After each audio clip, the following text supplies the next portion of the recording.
தேனி மாவட்டம் போடிநாயக்கனூரில் போதிய விலையில்லாததால் நன்கு விளைந்த கத்தரிக்காயை செடிகளிலிருந்து பறிக்காமல் விவசாயிகள் உழுது அழித்து வருகின்றனர். இதுகுறித்த கூடுதல் விவரங்களோடு இணைகிறார் செய்தியாளர் விஜய்சங்கர். விஜய்சங்கர், வணக்கம். விவரங்களை வழங்கலாம். தேனி மாவட்டம் போடிநாயக்கனூரிலிருந்து சுமார் 14 கிலோமீட்டர் தொலைவில் அமைந்துள்ளது ராமகிருஷ்ணாபுரம், பொட்டிபுரம், ராசியாரம், சிலமலை கிராமங்கள். இந்த சுற்றுப்பகுதிகளில் சுமார் 700 ஏக்கருக்கு மேல் கத்திரிக்காய் பயிரிடப்பட்டு வருகிறது. தற்போது தக்காளியை போன்ற கத்திரிக்காயின் கொள்முதல் விலையில் இறங்குமாக உள்ளதால் விவசாயிகள் பெரும் நஷ்டத்தை சந்திக்கும் சூழல் ஏற்பட்டுள்ளது. அதாவது கத்திரிக்காய் தற்போது கிலோ ₹6 முதல் ₹7 மட்டுமே விவசாயிகளிடமிருந்து நேரடியாக கொள்முதல் செய்யப்படுகிறது.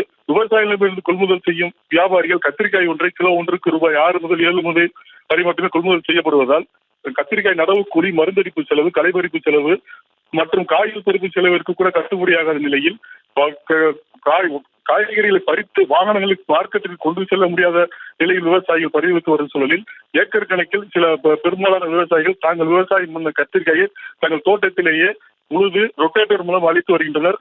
இதனால் இப்பகுதியில் கத்திரிக்காய் விவசாயிகள் பெரும் இழப்பை சந்தித்து வருகின்றனர் என்பது குறிப்பிடத்தக்கது.